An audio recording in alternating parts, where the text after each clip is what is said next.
one world currency. The New World Order. Those are the roots of trouble. I imagine that right now you're feeling a bit like Alice, tumbling down the rabbit hole. Let me tell you why you're here. You're here because you know something. What you know you can't explain, but you feel it. You felt it your entire life. That there's something wrong with the world. You don't know what it is, but it's there, like a splinter in your mind, driving you mad. It is this feeling that has brought you to me. This is your last chance. After this, there is no turning back. You take the blue pill, the story ends. You wake up in your bed and believe whatever you want to believe. You take the red pill, you stay in Wonderland, and I show you how deep the rabbit hole goes. All I'm offering is the truth, nothing more. For we are opposed around the world by a monolithic and ruthless conspiracy that relies primarily on covert means for expanding its sphere of influence, on infiltration instead of invasion, on subversion instead of elections, on intimidation instead of free choice, on guerrillas by night instead of armies by day. It is a system which has conscripted vast human and material resources into the building of a tightly knit, highly efficient machine that combines military, diplomatic, intelligence, economic, scientific, and political operations. Its preparations are concealed, not published. Its mistakes are buried, not headlined. Its dissenters are silenced, not praised. No expenditure is questioned, no rumor is printed, no secret is revealed. But I am asking your help in the tremendous task of informing and alerting the American people. And now, welcome to another episode of Down the Rabbit Hole. Here's your host from federaljack.com. It's Popeye. Ladies and gentlemen, welcome to another live edition. It is August 29th, 2012. This is a Wednesday edition of Down the Rabbit Hole. And tonight, I'm going to be touching on the subjects of logic. I'm going to be going over a little bit of the Trivium. And for some of you that don't know what it is, I'll be getting into that with my guest tonight a little bit. But don't just take what we have to say about these subjects to be the end-all, be-all. This is not even the tip of the iceberg on these subjects. And I'm going to give you a couple names of other radio hosts that are deep into this that you can check out. And I will also be I'm working on getting a few of them on myself to interview them so everybody can understand it. And the reason I wanted to get into this stuff tonight and go over this, as well as my guests wanted to get into this, is because the one thing that seems to be really lacking from 9/11 Truth or Freedom or whatever movements, logic, the use of logical fallacies and stuff like that is really high, even when trying to defend a point that is valid against someone. I find a lot of people end up resorting to name calling and things like that, ad hominem attacks. So I want to take some time and go over all of this tonight. And my guest, I have to say that he's actually the one that brought this idea to my attention. And I have to say, I'm glad he did, because I had noticed it myself, but I'm so constantly busy that I never really have a chance to nail every one thing down on the broadcast, and sometimes I get sidetracked covering something because it's so deep, and I'm only on air 3 days a week, so sometimes it's things that I want to talk about get pushed on the back burner, and this is something that's really, really important. And again, my guest brought it to we were discussing it, and I said, this is great, we need to cover this. So he was kind enough to come on the show at the very last minute and go over this stuff with me too. So let me bring him up. Camron Wiltshire. He works with We Are Change Atlanta, and he's an activist in his own right, and a very intelligent individual. And I'm looking forward to hanging out with him tonight and going over this stuff. Camron, welcome to the broadcast. Hey, Popeye. Thanks for having me, man. I've talked to you before, off air before, and I've gotten a chance to speak with you on Bob Tuskin's radio broadcast, but I'm really glad that you were willing to come on here and go over these subjects, because like you and I were talking about off air, this is something that is a big problem in all of these movements, whatever you want to call it. A lot of people don't use simple logic.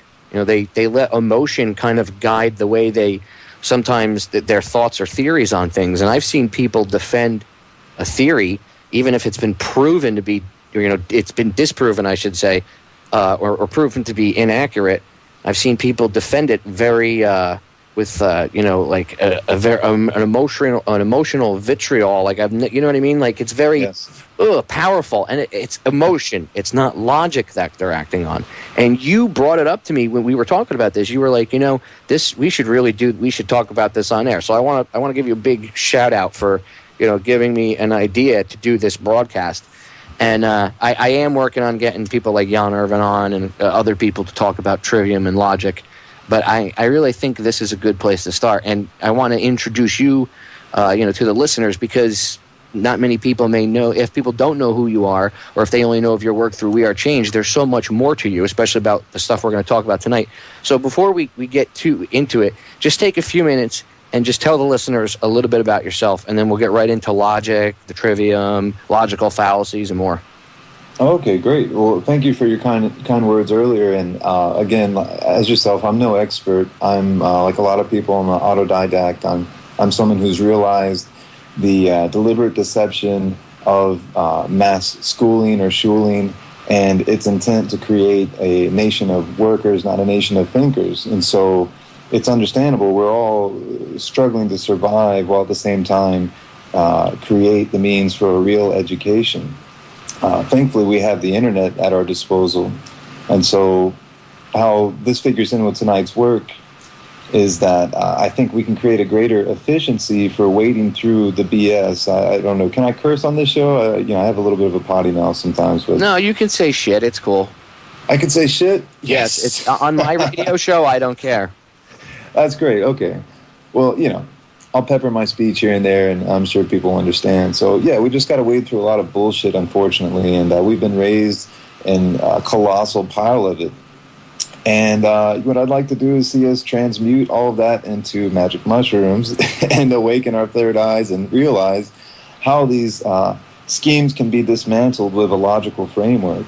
And I'm very thankful to researchers like Jan Irvin and Mark Passio and Bob and yourself and everyone out there who's chopping away at this tree of deception and getting to the roots now. And I think what they're establishing over at Tragedy and Hope as well, and Corbett Report, etc., and utilizing the Trivium is to give us an even playing field from which we can dismantle these lies, because they do bind us. It's almost like we're spellbound by them until we can understand how they actually entrain and enchain us. So I know I didn't say much about myself. I do a lot of things, so I always feel weird. I'm not that person who can give you like the short answer, and so because of that, I oftentimes just let people find out on their own. But if people are interested, they can email me at CamronWiltshire@gmail.com. I'm an artist, graphic designer, I do video production. I'm really getting into a lot of esoteric realms. I run a website called SacredGeometryInternational.com, and my job there is to help promote the research of this gentleman named Randall Carlson, who's an absolutely fascinating human being, and I think what he's bringing forward is going to shift paradigms on par with something like, really any of these catastrophic and cataclysmic events that have opened up our perception. I think what he's bringing forward is another order of magnitude of that same type of phenomenon. So, well, this is all leading to our evolution. Mark Passio is a good friend of mine. I've actually had him on multiple times. In fact, he was on this past Friday, and yesterday Mark and I recorded off air what I had promised we were going to on air Friday. I said we were going to do an off-air thing, and I was going to end up playing it sometime before 9/11 this year about the occult aspects and stuff in 9/11. And even as you go through that stuff, it all dovetails back to the same thing. And that you can't ignore this stuff. I know a lot of people, what really screws with people's heads when it comes to the esoteric meanings of things and stuff is their religions. Right. I know some really intelligent, super awesome people that they stop researching at a certain extent, Cameron, because they get, to them it's, I can't go any further. I can't go any further because if I do, it's going to go against what what I've been taught in church my whole life, or it's going to go against what the pastor told me or whoever, or what they learned. Either it was Christianity, it doesn't really matter, Judaism, Islam, anything that the mainstream religion, that dogma stops them from going down this path, and we really can't, because that's how we're controlled. All right, we got a break coming up, so I'm going to cut us off. Ladies and gentlemen, don't go anywhere. More with Cameron when I come back. Now, logic, ladies and gentlemen. Logic is a very key thing. There's a difference. I always say all the time, there's a difference between looking at something through logic, and I'm not talking about being an emotionalist robot like Spock was on Star Trek, but you do have to look at things logically and turn off emotion when trying to make an educated decision. The reason why the Patriot Act was signed by everybody, most of the people in Congress, save for I think it was one or two people, because it was done under a climate of fear. Nobody even read it. Nobody bothered to look through it. Is done under a climate of fear. And if you notice, everything that goes on in this country as of late is done under a climate of fear. And the only way you're going to be able to see through this, see through the matrix, is to use logic. And I got to tell you, when I first heard of the Trivium, I didn't know what the hell it was. I was like, huh? The Trivium? And then I realized that it was it's very old, and it's like Mark and I talked about this. There's many different, it's been traced, going all the way back even to the Greeks. The fact of the matter is, it doesn't matter where you trace it back to. It's that old. Okay, it goes back a very, very long time, and the basics of it are it's not that hard for anybody to grasp. And I'm going to tell you what. And Cameron, I know, can back me up on this, that at any time that you get into an argument, and arguments doesn't mean rah, rah, rah. Again, that's a misuse of the word. An argument, you could have an educated argument, meaning Cameron says something and I don't agree with what he says. It doesn't mean that I have to say to him, Cameron, you're a stupid moron, because that's using a logical fallacy. That's an ad hominem attack. I'm an appeal to emotion, which is that's not an argument. That's not a valid argument, and that's how most of these quote unquote debunkers come at you, or anybody. Anytime you try to explain any of this that's going on, the people that come at you and try to discredit you, it's always an attack. It's never a valid, educated argument. It's always an attack based on ignorance and emotion and not using logic. I mean, it's an emotional thing to hear that your government might have killed 3,000 people. Or, like in my father's case, he's awake now, but, when I used to have to argue with him about certain things, he's in his 70s. You know how hard it is for him to accept that his whole life he's been lied to? That's an emotional reaction. The problem is the powers that be, the controllers, know this stuff, and that's how they play us. I mean, that's how it's controlled, and that's why I'm glad Cameron came on tonight. Cameron, you and I were discussing the Trivium. I want to go over the Trivium a little bit, and I'm going to give you the floor. Go ahead and tell the listeners, in a nutshell, what the Trivium is. And again, ladies and gentlemen, this is. I could do 18-hour shows on this, and it wouldn't be enough. You need to go learn this yourself. And in fact, again, Mark Passio talks about it, Jan Irvin. Those two would be the first two people that I would tell you to go educate, listen to about the Trivium. What's it, Cameron? Well, what I'm going to do again is pay homage to them, because they were my initiators, if you will, or they were the introduction for me to this. And I'm just going to read from triviumeducation.com right on the front page, and I would advise anyone listening at home, please go there, bookmark it, share this with all your friends. Because go ahead, say it again, the name of the site. Absolutely. TriviumEducation.com. That's TRIVIUM education.com. And so we can all kind of stay on the same page and follow along. But essentially it says here, the Trivium method and pertains to mind the elementary three. General grammar, how do you pronounce it? Aristotelian or Aristotelian? I can't remember which. Logic. Like Aristotle. Yes. I'm not sure how you pronounce it with that particular conjugation, though. So that's okay. Aristotelian logic. Oh, there you go. And classical rhetoric comprised the first three rules-based subjects of the 7 liberal arts and sciences. As these disciplines are learned and practiced together, they form the overarching symbiotic system for establishing clarity and consistency of personal thought, called the Trivium. So the first aspect of the Trivium is general grammar, and it says here, answers the question of the who, what, where, and the when of a subject. Discovering and ordering facts of reality comprises basic systematic knowledge.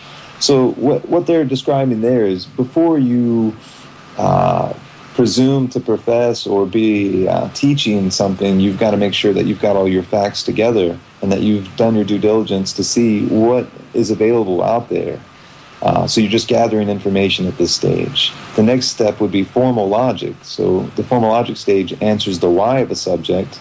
That you're developing the faculty of reason and establishing valid, in other words, non-contradictory relationships among facts. That's an important thing right there. The why.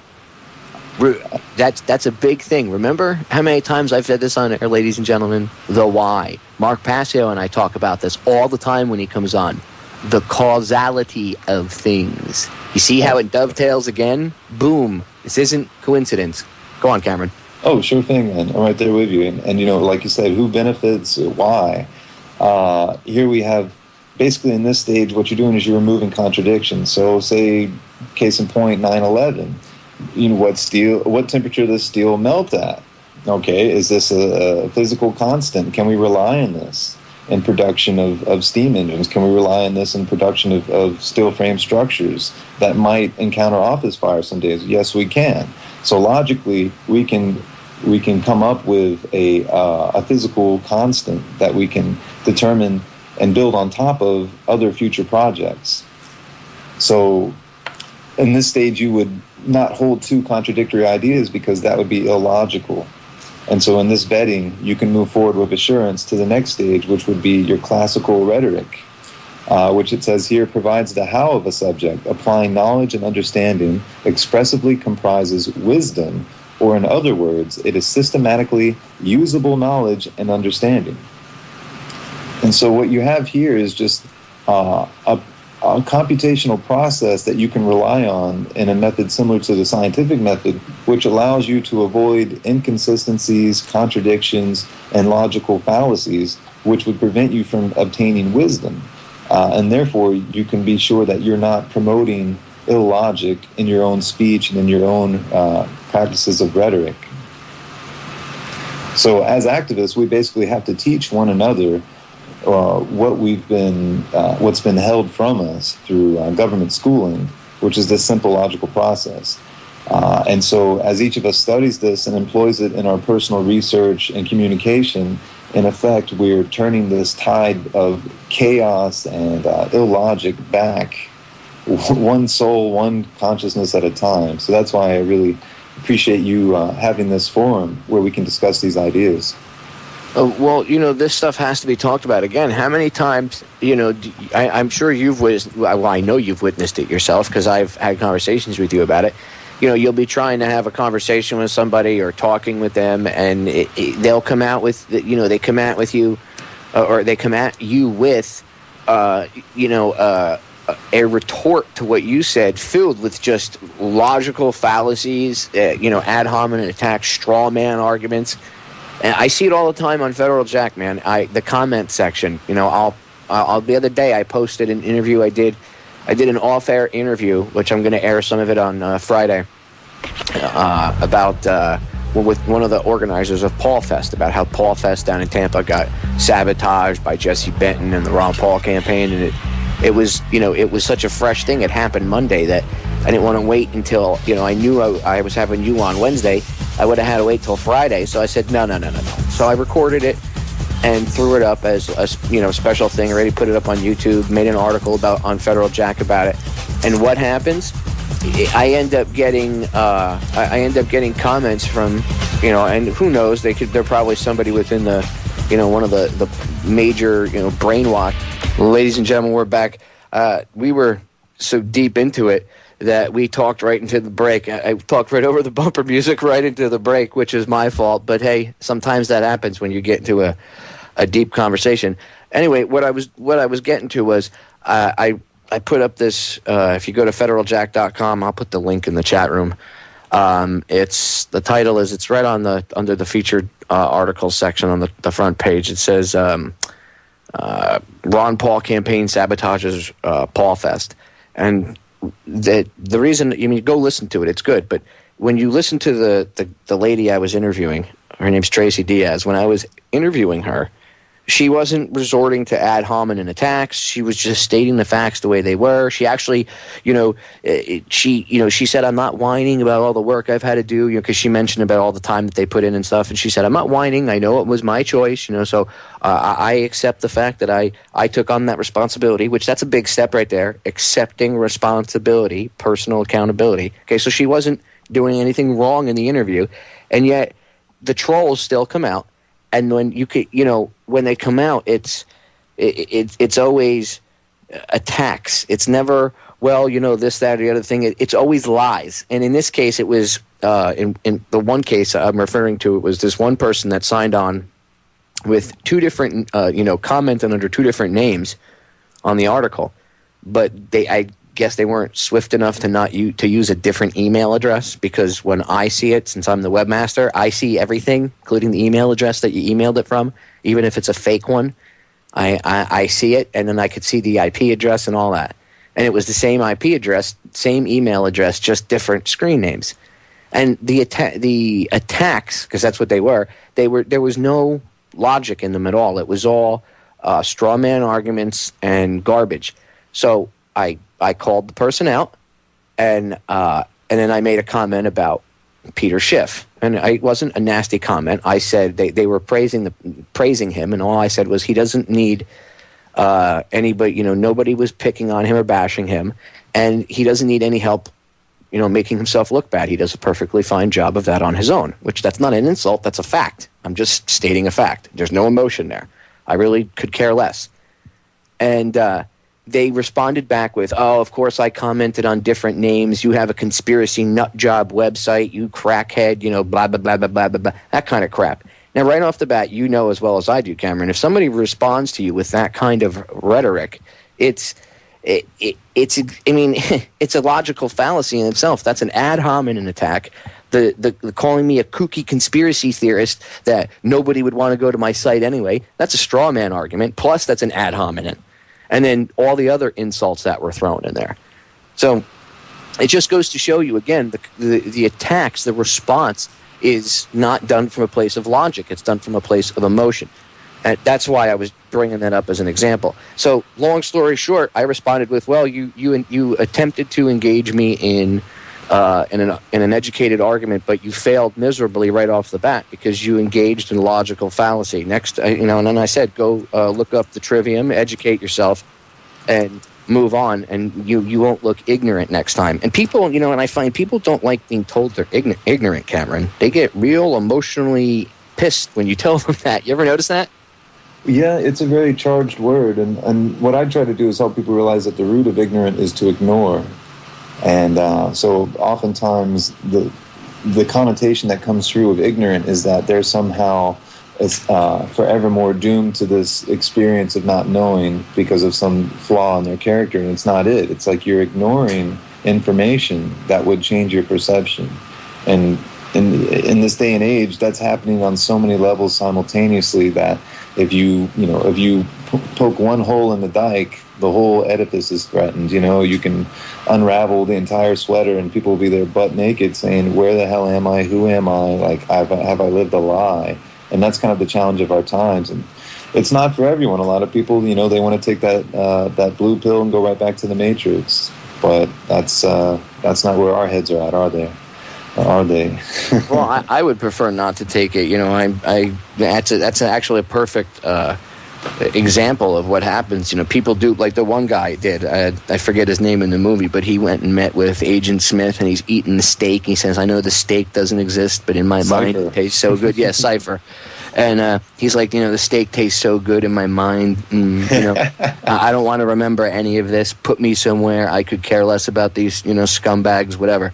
And it's a Gnostic allegory too. Like the Gnostics believed that we were souls imprisoned in flesh, and so the longer we stay here in this vessel, the more we forget, or the fall from grace. We forget our true origins, our true nature, and you know, the Merovingian kind of, to me, archetypally represents, you know, these bankers or these so-called elite who are sorcerers, and they manipulate human consciousness so well that awakening from that is like coming out of Plato's cave. You're like, wait a minute, you mean to tell me that not only was I born and bred in this factory of conformity, but now I have to learn all these new skills, and I'm basically a heretic? You know, I'm going to go back to sleep now. I was having a nice dream. You know, it's totally overwhelming, man. I mean, people, again, that's why it doesn't work going up in someone's face and screaming, 9/11 was an inside job, you know, with a bullhorn. And that's only going to get you so far. And honestly, that tends to make people uncomfortable, and they turn off. You know, you're, without even knowing it, if you're not doing it purposely, you're emanating, you know, fear. You're pumping out the wrong vibe. And yeah, 9/11 was obviously a false flag operation, but there, you know, there's a way. I think there's a specific way to go about presenting information like that, or anything. You know, if you run up to somebody and go, "Oh my God, the Queen of England! Oh my God, I read somewhere that she's a reptilian and drinks children's blood." You know what? It very well could be that is anything's possible. First of all, so it could be. I mean, even if she's not reptilian, which I don't think she is, but I do think she's evil personified. I mean, that woman is definitely evil, and I'm sure what I always say on air, it wouldn't surprise me if she, you know, ate children's souls or anything like that. But there's a way to go about representing that information. Like Christopher Everard, he does a lot of work exposing the royal family over there. He does it in a very succinct fashion, so that it doesn't come across like he's going, "Oh, those friggin' royals." You know what I mean? He uses logic. He lays it out in an easy to understand format.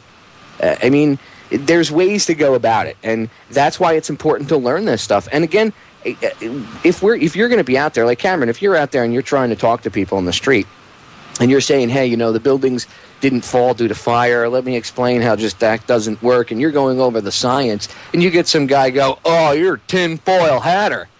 Yeah, you probably think the moon landing was fake too, huh?"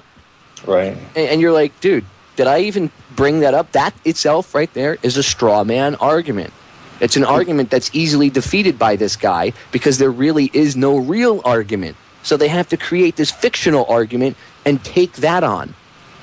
Yeah, they're projecting onto characteristics with the straw man and saying, well, you know, you most likely believe this other thing that I consider lunacy, no pun intended.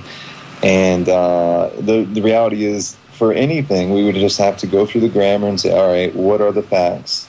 We would have to go through the logical stage and say, all right, let's remove the contradiction. So at what temperature does steel melt? And is there any evidence to support that we might not have gone to the moon the first time? You know, and is it sacrosanct or is it taboo, or can we utilize our freedom of speech and think critically about this? I mean, what is the context, you know? Obviously, there was a Cold War going on. There was a space race. You know, it's very important that people hold this mythical ideal to be true in order to maintain dominance from above, from the kingdom. And so I wouldn't even go into that with the gentleman because it would just be, see, you're even considering that that's a possibility, so I can just write you off right away. And people like that, you know, it's unfortunate because you can rise to a high level of power in this society without having education in this formal process of logic. And that's a little bit scary, but that's just where we are. And I think as we all engage in this practice more and more, it's kind of internalizing it's like internalizing the glasses from they live. You can readily spot lies and holes in people's rational or their irrational presentations, and you can do so in a polite way as a teacher and say, well, that's interesting that you point that out, but it's also a logical fallacy because you're not addressing the information. You're attacking me, the messenger. How about we just talk about the information and, we leave our moms out of this? Exactly. It's about the information, and the only way that when people don't have an argument, they have to resort to logical fallacies, which it just shuts the whole idea of a logical argument down. All right, we're going to get cut off by the break. Ladies and gentlemen, stay tuned. Don't go anywhere. We'll be back in a few minutes. So, ladies and gentlemen, I hope that this has been somewhat informative and educational so far. And the reason I want to, and I've been meaning to do more than just even one broadcast about this, which, as I said, I'll be covering this more and more often. But the reason I think it's really essential that people learn this stuff is because so many times, as Cameron has said, and I said, I've seen people that really mean well, and they're trying to get the point, their argument across, which what they're arguing is correct. They could be, let's use 9/11 as just an example.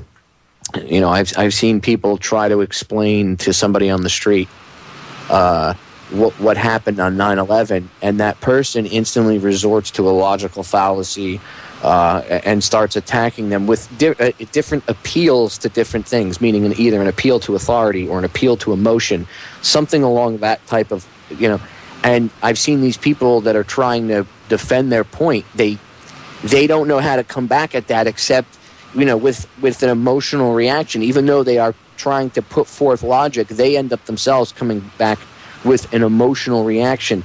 And I find that if people understand the trivium, even to the slightest bit, even the tip of the iceberg of it, just enough, and they understand logic, I think, in the concept of using logic over emotion, I find actually from what I've witnessed in my own personal life and what I've seen with my own two eyes, that they're better equipped to handle taking on that kind of an argument. Because when you're in this, when you're talking about this stuff, you're going to have an argument. An argument doesn't mean me going, Cameron, you're a dick.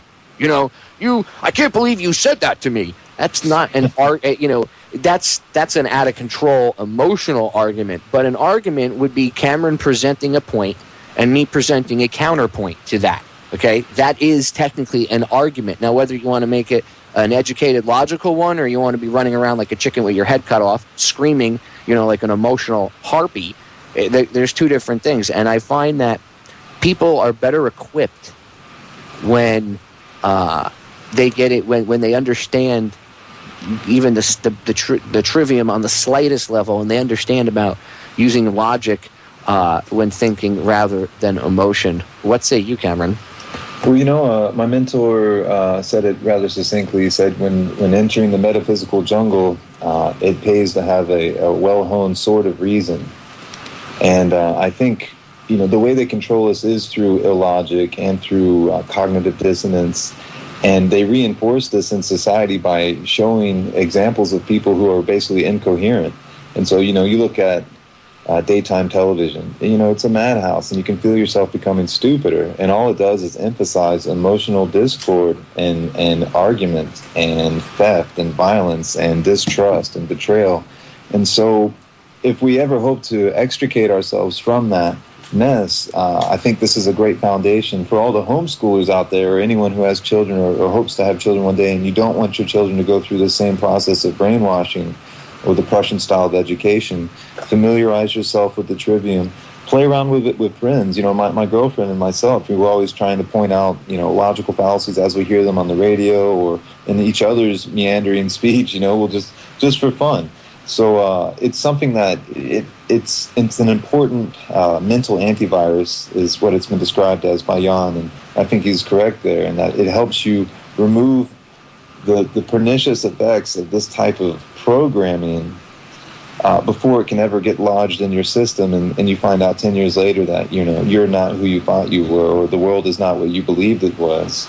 And so That's what I would offer there. Is like, definitely take it upon yourself to study this material and apply it, and in so doing, you're actually making the world a better place because you're becoming more cogent, you're becoming more cohesive and integrated in your processing of reality. And by doing that, you're putting that out to others. You're putting it out. You're putting that out there. You're emanating that. You know what I mean? And when you emanate that, when others, it's like the 100th monkey syndrome. If enough of us do it, other people will automatically start to think with logic, and they won't even realize why they're doing it until suddenly they realize, holy crap, where did these sunglasses come from, Cameron? They weren't on my face this morning. Holy crap, obey? What does that mean? You know what I mean? That's what happens. It's amazing. I just, I had a friend of mine. He's a radio show host he's got his own network called WKOA Live. His name's Johnny English. And he messaged me today on Facebook, and he said, I really woke up the other night because I co-hosted one of the shows that he does on his network with him, because his regular co-host he was out, and I think he was over at up in Tampa or hanging out with his family, whatever. He was taking a much deserved vacation because the kid works his butt off. So I filled in. They're both my friends. So I was hanging out with him, and he messaged me today, and he heard my show with Mark Passio on Friday, and then I was talking about a lot of the same stuff during towards the end of the show I was doing with him. And I guess he went back and listened to the broadcast again, and all of a sudden it was like a light bulb went off. And he's just, he's amazed. When you start to understand things, it's just like, I use the Matrix reference all the time, and I don't mean waking up when you realize that's the start of it, when you realize that 9/11 was, not what you thought it was or something else. But when you get to the level of this, understanding things like the causality of things, the why of things, and you bring up. It's funny that you bring up the Merovingian, because that's actually Mark Passio's favorite character. We talked about this on Friday again.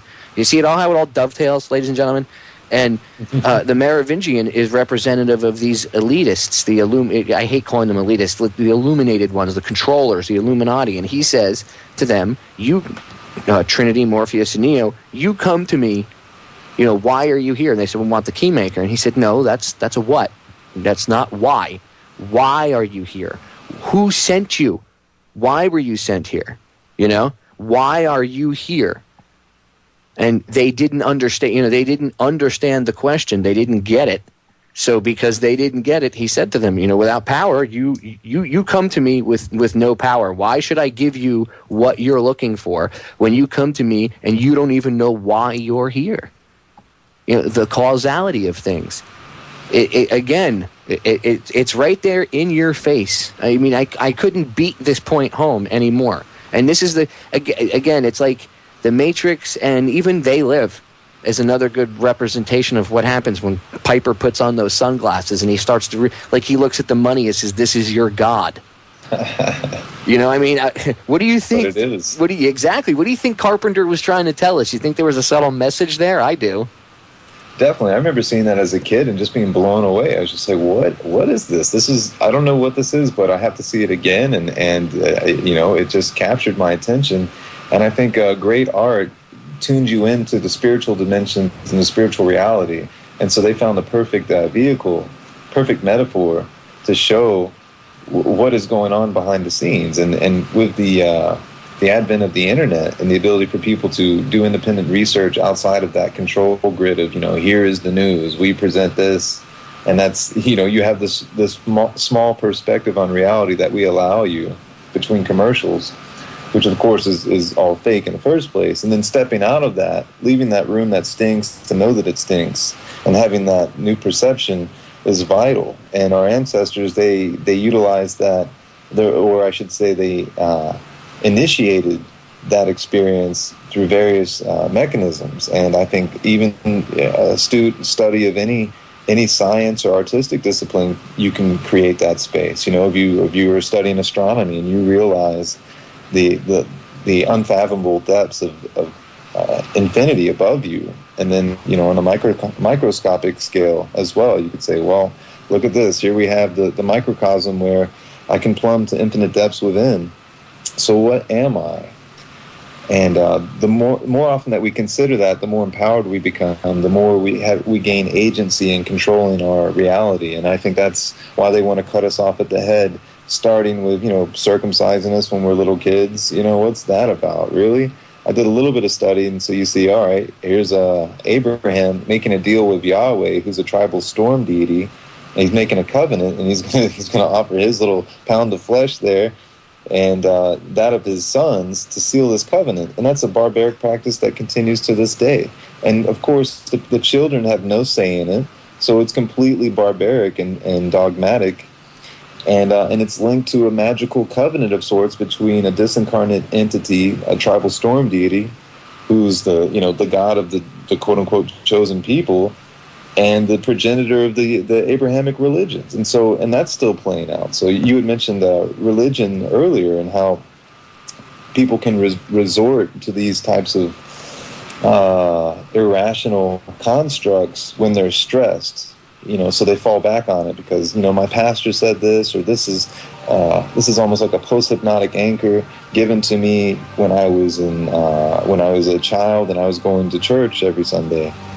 So it's all of this, unfortunately, it's a heavy consciousness dose. To really make peace with it is not. It's a long process. It can be a short process, but that usually means it's more intense. And you can end up in Lighton, or you can end up at Bellevue in the Q ward. So it's an interesting dynamic. But I think what Jan advises... Well, they'll try to put you in the ward over at Bellevue. You're thinking outside the box. You must have oppositional defiant disorder. We'll just put you in a cell because you're thinking too much for yourself. I'm going to cut us off. I'm going to cut us off, Cameron, because we got the top of the hour break sneaking up on us. Ladies and gentlemen, don't go anywhere, because Cameron's sticking around, and we're going to be getting more into this and other stuff. Ladies and gentlemen, we are back with hour number 2 here on tonight's live edition of Down the Rabbit Hole. I'm your host, Popeye, from federaljack.com. I urge you to check my website out. It is a plethora of knowledge. Free ebooks, videos, hundreds and actually thousands and thousands of articles, all for free. Please go check it out. It is there for your awakening and your enlightenment. During the break, I was talking to Cameron about logical fallacies and stuff. Same thing we were talking about hour 1. And we thought it would be a good idea just to at least cover 2 out of the 3 that I constantly bring up, which is ad hominem, red herring, and straw man. I'm going to explain. I'm going to play some audio really quick about explaining the straw man, logical fallacy, and the red herring. The ad hominem one, the clip is extremely long. But in a nutshell, an ad hominem attack is if Cameron and I were having a conversation and he was like, "Oh, Popeye, blah, blah, blah, blah, blah," and he was laying things out logically. And if I turned around and went to him, "You're a nutbag, tinfoil hat wearing conspiracy theorist, and you probably live in your mom's basement," that's an ad hominem attack. That's or calling somebody, "Oh, 9/11 was an inside job." "Oh, shut up, you stupid nutbag." Ad hominem attack. Okay, something to that effect. If you want to go just look up. You can go to I'll tell you the YouTube username. His name, the channel name is Philosophy Freak. All one word, Philosophy Freak. This guy has a ton of videos on there explaining a lot of the stuff, and sometimes in a couple of them you'll hear one of the examples he gives. I believe it's about global warming or whatever. But look past the person's any type of political view and just listen to the information, because sometimes the water is muddied like that, so you don't pay attention. But this guy knows his stuff. Just listen. First, I'm going to start off with the straw man fallacy, because you hear me reference this a lot, but some people don't know. Now, the straw man there's a straw man fallacy, and then there's the straw man. Now, the idea of the straw man is obviously based off of the straw man fallacy, the idea of it. And once you understand it, and if you know what the straw man is, meaning the guy that gets your tickets, the guy that actually has the license, your driver's license, it's in his name. That's who that represents. But that's a different thing. This is the straw man fallacy. Here we go. We're moving on now to fallacies that involve what I've called violations of the rules of rational argumentation. The rules in question are things like being able and willing to reason well, not being willing to lie or distort things simply to win an argument, and so on. The first fallacy of this type that we'll look at is more commonly known as the straw man fallacy. For the sake of gender equity, I'm going to call it straw figure, since there's no reason to think that men are the only ones who commit this fallacy or who are taken in by it. The name comes from the practice of using human figures made of straw as practice dummies in military training. Obviously, it's easier and safer to practice certain combat techniques when your opponent is made of straw. The fallacy works like this. Alice offers an argument to Bob. She wants to convince him of something. Let's say that Alice's argument is really pretty strong, like this boxer. Bob isn't sure he can handle this argument. So instead of trying to refute Alice's actual argument, Bob decides to engage a different argument. He decides to engage this straw figure. What is the straw figure? It's a weaker, distorted version of Alice's original argument. Because it's weaker, Bob is easily able to refute the straw figure argument. The straw figure fallacy is complete when Bob does the dance of joy and claims that he has successfully refuted Alice's original argument. But of course, Bob hasn't refuted the original argument. He's only refuted a distorted misrepresentation of it. This is the straw figure or straw man fallacy. This fallacy is often categorized as a fallacy of relevance because the attacks made on the weak straw figure are irrelevant to judging the actual strengths and weaknesses of the original argument. And this is correct. But I prefer to think of it as a violation of the rules of rational argumentation, especially when it involves knowingly and willfully misrepresenting an argument. When someone is willing to do this, they're no longer playing by the rules. They're more concerned with the appearance of winning than with argumentation itself. When you see this going on, you should try to correct the misrepresentation and get the discussion back on track. If it's an honest mistake and the arguer is willing to correct their misunderstanding, that's great. But if you catch them doing this again and again, then there's probably no point in engaging argumentatively with this person because they've shown you that they're not willing to play by the rules. Let's look at an example. Jennifer has just finished giving her argument against mandatory prayer in public schools. Let's assume that her argument focused on separation of church and state and the First Amendment and the importance of respecting religious diversity in a multicultural society. And Bob responds like this. It's clear from your argument that you're really advocating for atheism. Well, we've seen what state-sanctioned atheism does to societies. Look at Russia under Stalin or China under Mao. Is that what you want for this country? The suppression of religious freedom and the replacement of God by an omnipotent state? It's clear that Bob isn't responding to Jennifer's original argument. He's responding to a distorted misrepresentation of it, a straw figure.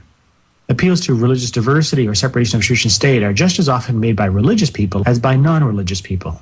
But if Bob can reframe the argument so that it looks like an argument for atheism and abolishing all forms of religious expression, then that's a much easier argument to refute. Rhetorically, this kind of move can be very powerful, and that's why straw figure arguments are so common in public debates on hot-button topics. But from a logic standpoint, they represent a willful refusal to engage in genuine argumentation. Now, that's really important to understand. If you hear that last part, what he said, where he said the straw figure argument is the one most commonly used in political arguments because it's easy to defeat. So, like, again, Ron Paul, perfect example of straw man argument when they had the debates, right? 6-7 months ago, and you'd have all these GOP wannabes up there, and they're all standing there, and they would bring up legalizing, or not legalizing, just decriminal. Ron Paul would be like, we shouldn't, all this stuff should just be decriminalized. Okay? And they, oh my God, Ron Paul wants kids to do heroin. He wants kids to smoke crack. He says it's good for your, heroin's okay for your kids. I mean, these were the titles of some of the headlines and the way they would come out on these so-called news stations and stuff talking about it. That's a straw man argument. That's not what he said. But they take his original argument, they distort it and make it a weaker, more easily defeated argument, and they attack it. I mean, how many times do you see this when you try to talk to somebody about 9/11, or you mention, the Illuminati or HARP or chemtrails or whatever you want to discuss? Any time, even if the person's an intelligent individual and knows what they're talking about, a lot of times and for whatever reason, that they're everybody has their own different reasoning, but it usually equates back to emotion and not non-acceptance or not using logic. Even they say they use logic, and they create these straw man arguments to attack. I know you've seen it, Cameron. Yeah, it's unfortunate because television actually teaches you that this is how to argue a point, and people mimic it, and so it's monkey see, monkey do, and that's why we're in the massive shitstorm we're in now, is because you have people running around with their heads cut off like chickens because they can't see that, even if they know that the politician's lying to them, they can't call out that particular lie explicitly and break it down for the person next to them. It'll just evolve into some he said, she said, left-right paradigm, BS for the most part. I mean, a lot of people are waking up, but I think what the Trivium represents is a way to get above the fray and start to understand the nature of power throughout history, and how if you want to be a liberated consciousness, you have to have the education in the seven liberal arts in their proper form and order. And it's wonderful that it is percolating, and that a lot of people who are activists, such as yourself and myself and all the others we mentioned beforehand, are advancing this cause, because I'm seeing it change digital environments. Like I blog for disinfo.com, and so I would regularly challenge people there in their argumentation and point out their logical fallacies. Well, in so doing, other people jumped on board as well, and it changed the environment there, where you weren't allowed to just throw out some non sequitur or some illogical fraudulent claims. No, they have to. Now they're forced to use logic, because you held yourself to a higher standard, and just because of that, others did too. I'm going to cut us off because we got a break sneaking up on us. Ladies and gentlemen, don't go anywhere. We will be right back. Red herring fallacy coming up. Red herring is another well-known fallacy type, but it's easily confused with straw figure. So here I want to highlight the differences between the two. The name red herring comes from an old method of training dogs for fox hunting. The goal is to train the dogs to follow the fox's scent, even if the dogs encounter other smells that are potentially distracting. So what they do is they let the fox go, so the fox leaves a scent trail. Then, before letting the dogs go, they drag a bunch of smelly red herrings across the fox's trail, like this. Then they release the dogs. When the dogs hit the herring trail, they'll be distracted by the smell, and some will be inclined to follow the herring trail instead. So the trainers try to get the dogs to stay on the fox trail and resist the urge to follow the herring. So what's what with this metaphor? Well, the fox is some argument, the original argument that is at issue in a debate. The dog can represent anyone who is interested and engaged in this argument. The red herring is something that distracts you from following the trail of the original argument. It might be a new and different argument that raises a different issue, or simply an irrelevant comment that distracts from the main issue. What's important is that it's distracting enough to make the audience want to follow this new trail, away from the original argument and the main issue. So putting all this together, you commit the red herring fallacy when, in an argument, you divert attention away from the main issue or the main line of argumentation by introducing something that changes the subject, that raises a new issue that isn't relevant to the preceding line of discussion. The fallacy really occurs when you then conclude something from this different issue, or presume that some conclusion has been established, and use this to claim that you've won the argument or said something relevant about the original argument. In this respect, the fallacy is very much like a straw figure fallacy, in that you are mistakenly or misleadingly saying that you've won an argument or refuted an argument when all that you've really done is avoid engaging the original argument. But it's different from the straw figure fallacy in that a straw figure involves distorting or misrepresenting some original argument and then knocking down the distorted argument. In a red herring, the arguer ignores the opponent's argument and subtly changes the subject. So to distinguish between the two, you need to ask yourself whether the arguer has knocked down a distorted argument or simply changed the subject. Here's a summary of the points just made. To illustrate the difference, consider this. I overheard my friend John argue that the Bible has errors in it. Funny, I never figured him for an atheist. This is a straw figure, not a red herring, since the conclusion being drawn is related to the main argument that his friend is making about the Bible. But it's clearly working off of a distorted or exaggerated version of it, if it equates biblical fallibilism with atheism. Now compare that to this one. My opponent has argued that there's an urgent need to reduce greenhouse gases in order to minimize global warming. But the most serious problem facing future generations is the risk posed by nuclear weapons in the hands of rogue states and terrorists. This is where we need to focus our attention and resources. This is a red herring. The original issue was about greenhouse gases and the urgency of global warming.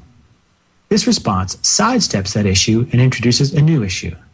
To avoid committing a red herring, the arguer would need to show that global warming isn't an urgent problem, or that reducing greenhouse gas emissions won't be effective in reducing it, or something like that. Nuclear weapons in the hands of terrorists is certainly a serious issue, but that fact does nothing to undermine the original argument about global warming. And that is a red herring. So I hope that clears up a little bit of the difference between red herring and a straw man argument. But I urge you not to just take what you just heard or what I've talked about with Camron so far tonight to be gospel. Go research it yourself. Again, become an autodidact, a self-educated individual. You know, you don't need to go to some college and spend $25,000 a year to become an educated individual. I find it hysterical when people say to me, did you go to college? Nope, I chose not to. Well, why not? Why would you not want an education? He said, well, it's not that I don't have an education. I'm a self-educated individual.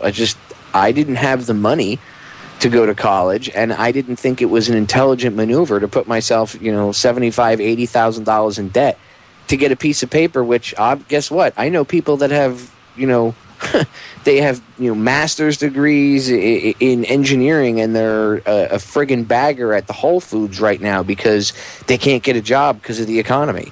So your little piece of paper means nothing. I've had that when I was younger. I used to get that drilled into my head, Cameron. Oh my God, you should go to college. You should go to college. You need to go to college. People will respect you if you go to. I don't care if someone respects me. That's the stupidest thing in the world to say that. I went to school for 4 years and I passed. I jumped through every hoop I was supposed to, and I got this piece of paper. Yay! I'm a trained SEAL.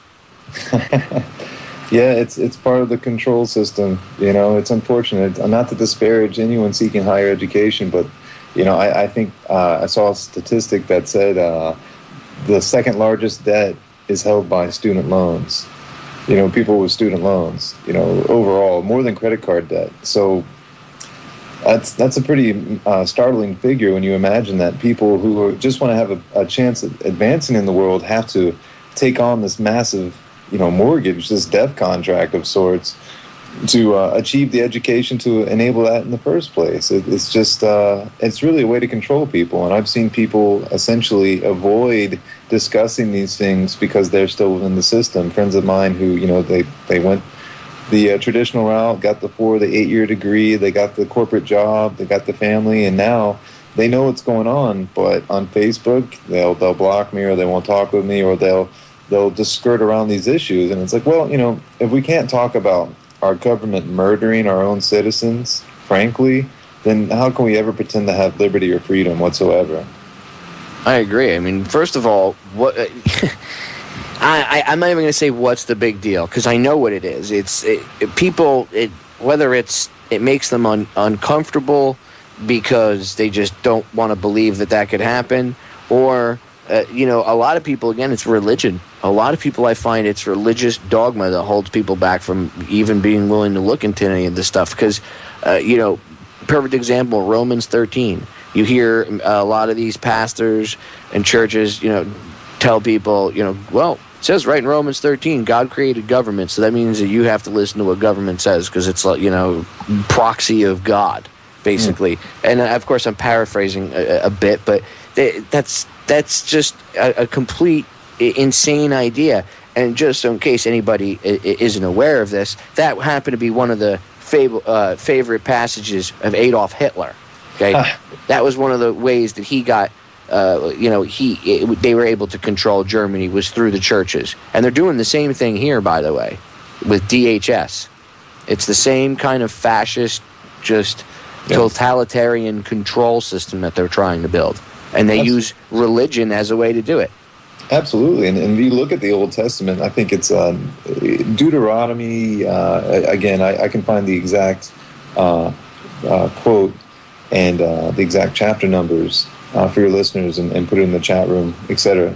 But basically, it describes Yahweh telling his people, go into Shihan and kill every man, woman, and child and take their possessions unto you. And this is in the Old Testament. So it's like, to me, the schism that exists in a lot of Christians is that they allow their God to be vengeful and murderous, and then to tell them that they, do as I say, not as I do, to tell them that they are not allowed to kill. But then, of course, they are killing. And the history of Christianity is wrought with genocide and murder and suppression of people who are different. And it's still carrying forward to this day. And so it is unfortunate because it does dovetail with the desire of the Romans and who essentially created the modern myth of Jesus. And Jan Irvin's done some fantastic work with Joseph Atwill. Joseph Atwill, of course, deserves as much credit as Jan here, if not more, but discussing the creation of the Messiah, or of Caesar's Messiah, as a political means of mind control and suppression of... looking into this, dude, it is very... you are right on point, Cameron. I'm going to cut us off, and we'll pick it up right here on the other side of the break. Ladies and gentlemen, do not go anywhere, and do not allow yourselves to be controlled by anyone or anything. We are back, ladies and gentlemen. Now, during the break, I looked up Romans 13 so I could actually read it to you, and there's a couple different versions of it. But, I mean, it says the same thing. It's just, it's been, reworded and moved around a little bit. I mean, there's different versions. There's the King James version. It's a 21st century King James version. So it's been moved around a little bit. I'm trying to figure out the one that I originally seen, which is, I think, this one, right? Yeah, this is the one. This is the English Standard version of it. It's pretty much the same thing. It may, like as I said, it changes from different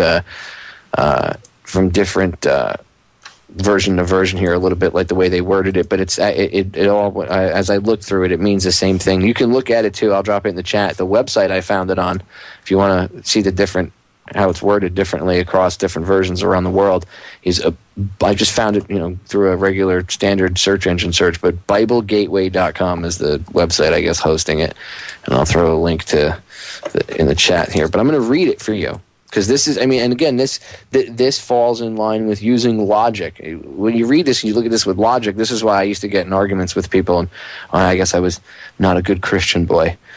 Here's Romans 13. Let every person be subject to the governing authorities. So right off the bat, you're all slaves. For there is no authority except from God, and those that exist have been instituted by God. So they're now establishing that the Creator that gave you life also created any rulers that rule over you, because they know better, because they were put there by God to control you. Okay. Therefore, whoever resists the authorities resists what God has appointed, and those who resist will incur judgment. For rulers are not a terror to good conduct, but to bad. So it's not saying that rulers can't terrorize people, right? All they're saying is only bad people get terrorized. If you're a good citizen, you shouldn't have any problem. So then it goes on to tell you, you shouldn't feel anybody in authority, blah, blah, blah, blah, as they're servants of God, and you have to give into it. I can't even read the rest of it because it's just infuriating. But this is what pastors and stuff push to their flocks. God created the government, so whatever the government is doing is ordained by God. And if that means they come in and slaughter your whole family and kill everyone you love, including you, blow your brains out, well, then you know what? Romans 13.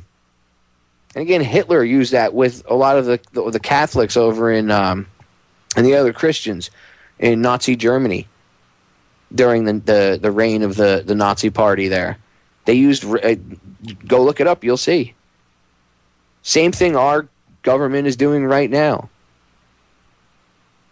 It's getting you to stand down because, hey, God told you to stand down.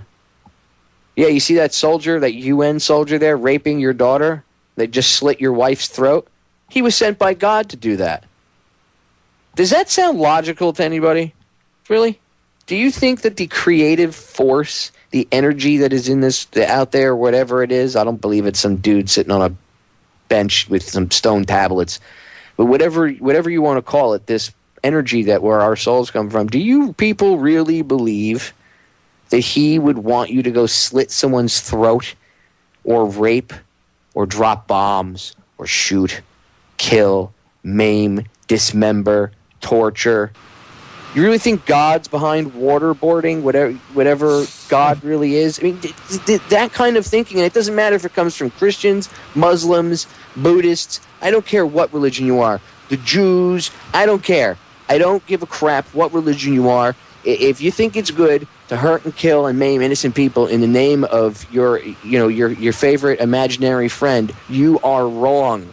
God would never want you to do that, okay? Do I speak? I can't. I use God as a term because I don't know what else to call it. But whatever energy, whatever creator, the creator, the universal creator, the architect of the universe, I highly doubt that he would want you to just line up like sheep to the slaughter. I'm sorry, or she, whatever I'll call it, because I even saying he or she is anthropomorphizing it. Whatever this energy is. Infinite consciousness, I just can't see it pushing hate. That's a man thing. That's a man-made construct of this control and hatred. Yeah, I agree. I found the chapter I was referencing earlier. So Deuteronomy 2, verse 31 through 36, it looks like. And I'll read that just to kind of parallel what you were describing. So their version of who God is, being a vengeful God, and this being established here. But Sihon, king of Heshbon, would not let us pass by him, for the Lord thy God hardened his spirit, and made his heart obstinate, that he might deliver him into thy hand, as appeareth this day. Okay, so right here, Yahweh, who controls everything according to them, hardens this gentleman's heart so that he won't allow passage. So he creates, this is kind of like this dualistic, two-headed eagle version of God, I guess. Then he says, but Sihon, king of Heshbon, would not let him pass by. I'll go to the next one. And the Lord said unto me, behold, I have begun to give Sihon and his land before thee. Begin to possess, that thou mayest inherit his land. Then Sihon came out against us, he and all his people, to fight at Jahaz. And the Lord our God delivered him before us, and we smote him and his sons and all his people. And we took all his cities at that time, and utterly destroyed the men and the women and the little ones of every city. We left none to remain. Only the cattle we took for a prey unto ourselves, and the spoil of the cities which we took. From Aroer, I don't know how to pronounce this city, Aroer, which is by the brink of the river of Arnon, and from the city that is by the river, even unto Gilead, there was not one city too strong for us. The Lord our God delivered all unto us. So they just went on a mass murdering rampage, and it was signed and approved by Yahweh, apparently. And this is the same guy that says, thou shalt not kill. This is, this type of inner contradiction at the base of Christianity explains a lot. Yeah, and then when you start to, and a lot of people go, oh, Popeye, are you Christianity bashing? No, because all religions are the same way. First of all, when you read a lot of these religions, when you read their stories, especially about their deity or whatever, like Jesus or whoever, you start to realize that a lot of these stories, their birth and all this, a lot of this really, even their story of their life, a lot of it. It's almost like seeing the same story but just changed a little bit. The same basic principle, but it's changed, and that means something. That means that there's something that we don't have, knowledge of right now. I don't pretend to know what's out there, but I know what's being taught by all the mainstream religions and even the New Age crap is lies. And it's being done to keep you trapped and keep you away from true knowledge. Why does the Catholic Church exist? I mean, that goes back to Rome. And they are completely the opposite of... I know friends of mine that are former Catholics, and I said to them, what made you stop being a Catholic? They said, I actually sat down and read the Bible one day, and what the Bible said and what the Catholic religion preaches are two totally different things. That doesn't matter if you say, well, the Bible's wrong. I'm not even getting into that. I'm just saying that if you read what the Catholic Church professes to put forward, these guys actually just went and read the Bible and they went, holy crap. This isn't what they're talking about, and they realized that there was something wrong. But a lot of people get caught up in it, because they've been raised that whole. And I'm not bashing people for their religious beliefs. I understand why religions exist. It's a mind prison. It's to keep you from looking. Every religion, there's always an intermediary between you and the creative energy. There is no such intermediary. You are the intermediary. How many times have you heard in the writings of Jesus Christ, we were talking about this, everybody always likes to quote Jesus Christ, right? But he says that, didn't he say that God is within all of us? What do you think he was talking about? Yeah, and I think, there are maybe imitation gods or deities or demiurges or spirits or angels or fallen angels, whatever you want to label them, that exist, and there are magical practices that I've heard of to, gain their favor and their work on your behalf, which I'm not advocating. I'm just saying, from the perspective of Yahweh being a tribal storm deity that Moses met up with on this mountain before he launched this, continuing crusade. I think it's interesting to think of, in that context, what if Yahweh was in fact this imitation God that the Gnostics spoke of as the demiurge?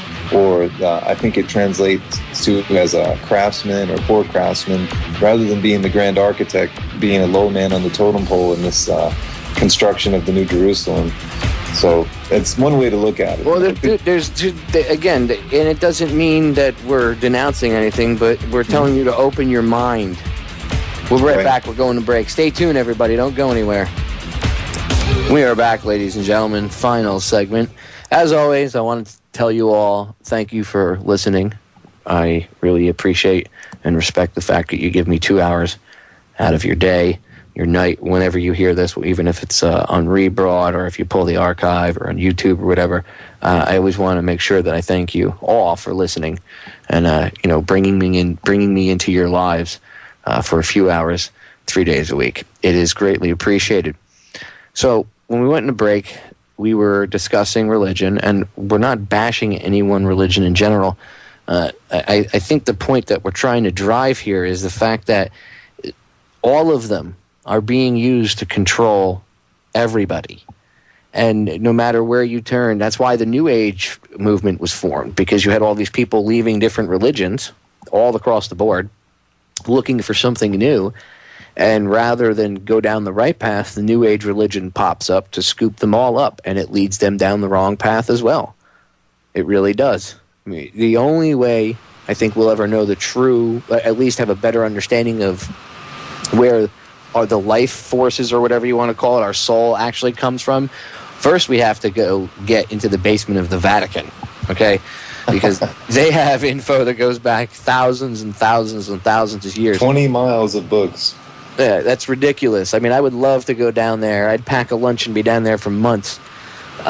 It's just utterly amazing the amount of information that is kept from people. And that's why these so-called controllers, that's why they are in the positions of power that they are in, because they hoard this knowledge for themselves rather than share it with everybody. Because if everybody had access to this information, and it doesn't mean everybody could filter in and take the books off the shelves. I mean, they could have put this stuff on computer by now if they wanted to. You know what? They probably already have. Okay? It's just they don't want to share it with you. They don't want you to have access to this information to be able to learn any of this stuff. And it keeps us separated, and it's easier to control us. I mean, look, 9/11 is a perfect example. They use 9/11 to push the religious myth of it's Christians versus Muslims. And I don't care if the news says that's not the way it's been pushed in the military over the years and stuff. Wrong. I know guys that are in the military, and they literally, they grew up going to church and everything, and they think they're there as a Christian warrior. Yeah. And that's what they've been told. And you'll get guys on the other aspect that, the guys that are fighting, and I don't want to call them insurgents, because guess what? If we had a foreign country invading our home turf, we'd be doing the same thing they are. So let's not, the pot call the kettle black. So the people that attack wherever it is, Afghanistan or Iraq or whatever country we try to invade next, when they attack our soldiers, a lot of them are being fed the religious myth too. Yes, they're fighting to protect their own home turf, but they are being taught it's the Christians want to wipe out the Muslims. It's another crusade. And that's how they keep us arguing amongst each other over stupid things like land or whose imaginary friend is cooler and better, when all of them are really not cool at all if you think about it. I mean, I don't understand. Like, I have had this argument with people. My God, if you want to get down into your God versus my God, well, my God's not an all-punishing, all-hating God that if you piss in the wrong direction, he's going to chop your head off. All right? It doesn't make sense that some omnipotent, all-knowing energy would create us and then start to punish us if we tried to actually reach and enlighten ourselves to the point of maybe connecting back with said energy. I mean, that doesn't make any sense. It's circular logic to think that what created us is going to kill us if we don't bow to it. That's done by these intermediaries that want to control people, and it doesn't matter what religion it is. And that's why I think it's imperative to look past religious dogma when researching this stuff. Just open your mind. I'm not asking you to say that. I'm not trying to say your religion is crap or anything else. I mean, people get mad when I bring up the fact that, like we were talking about, Cameron, Christianity, Judaism, and Islam, all based off of Christianity, solar cult, Judaism, Saturnian cult, Islam, lunar cults that go back 5,000 years, if not even longer, or older than that, maybe even 6,000 years. Ancient Babylon and Sumer. I mean, all this stuff goes back to. Does anybody realize that all religions go back to ancient Babylon? They all stem from the same place. Doesn't anybody find that weird? I mean, does anybody find it weird that the Pope walks around that big white mitre hat he wears on his head? That's a fish head. That's representative of Dagon or Nimrod from Babylon. Why does he wear that on his head? I thought that would be considered like heretic type talk if in Christianity. Oh, you're lying. I'm not lying. Go look it up. It's his mitre hat is a fish head. It's representative of Dagon or Nimrod. Again, go research ancient Babylon. This is not a joke.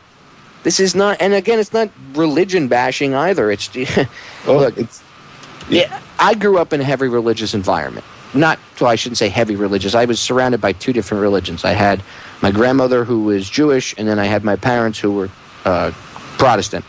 And I at a very young age, I couldn't understand the concept of a God that would love me, but then make me burn in hell if I said, if I said, oh shit, oh my God, you're gonna burn in hell. It didn't make any sense to me.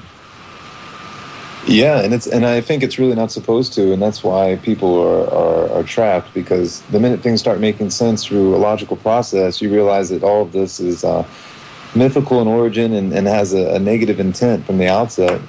You had mentioned the Dagon, Nimrod, and Babylon, and to me, I see modern religion, as basically being a form of institutionalized Stockholm syndrome. You create this fear in people, but then you also expect from them this worship, this total worship and enslavement to the cause, even though this is the person that is enslaving you. You're taught to revere them. You're taught to worship them with your total being, but it's out of fear, not necessarily out of respect. I know some people would beg to differ, and they'd say, well, that's not the form of Christianity I practice, and I'd say, hey, that's fine, but there's a lot of aspects in all of these various religions that don't add up when you apply the Trivium to them, and it's okay to admit as much. I've said, and people get mad when I say this, Jesus Christ, the Christ, figure that they made, he's the rock star. The Roman Catholic Church needed to hijack that idea, and they needed to be able to control it. And with the myth that they've created, then that's how they do control it. And this pisses people off when I say this, but whatever. I've been told you're going to burn in hell. Not really. We're already in hell. So, I said to you, if anything, the real Jesus, if there was a real man and he walked around and he did the things like where he went to different countries and stuff, and he was preaching, not really preaching, but trying to teach people certain things or trying to look at things a certain way, I look at that man. If he was a real man, then he would have been like a pot-smoking truther for lack of a better term, if you want to slap a label on it so people can look at it in a simplified version. He would have been the man walking around trying to bridge gaps, trying to teach people, love one another, don't kill. And they couldn't, the controllers can't have that. They need to be able to control people. And if you're out there telling people about love and not to fear, that's not a good thing, at least in their eyes. Because, again, like you said, man, every one of these major religions, even if you look very closely at it, they all, at some level, use some sort of fear to control you.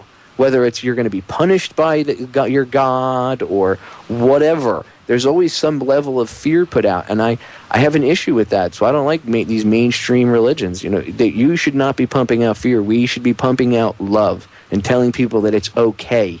We shouldn't be jumping up and down with bullhorns on our desks, acting like a moron because there's a video camera in front of us. We need to calm down. But, broadcasters have a responsibility to not put out that fear vibe. If you're on the alternative media, you have a responsibility to put out the anti-fear, which is love. Okay? Hate is not the opposite of love. Hate is an emotion brought on by fear. It's fear and love, and we are responsible for putting out that good vibe. Okay, and I can't stand, it just irritates me to no end when I see it from all angles, people putting out the fear vibe. We got about a minute left. What are your thoughts, Cameron? Well,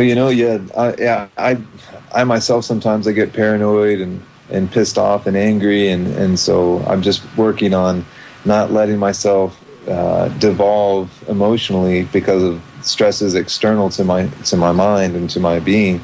And I'm learning to actually, like in a judo sense, kind of use those to my advantage, use that energy to make myself a better person. And so I hope we can all perform that alchemy. And as you described, those who broadcast have a responsibility to lead by example, and I commend you for doing that. Oh, that's why I don't go out trying to tell people. I tell people all the time, I'm not your leader. I'm not your prophet. I'm not the savior. I'm an everyday person. I'm a human being, just like everyone out there that's listening, just like Cameron is.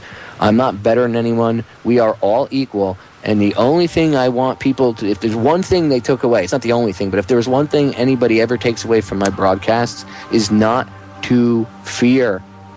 Don't give in to that fear. I recite the litany of fear on air all the time because I want people to understand that if you get rid of that fear, if you can control and master your fear, you would be utterly surprised how doors and things open in your life. Cameron, man, we're out of time. Thank you so much for coming on tonight, brother. I appreciate it. Appreciate you, man. Thank you. And the door is always open. You're welcome back anytime.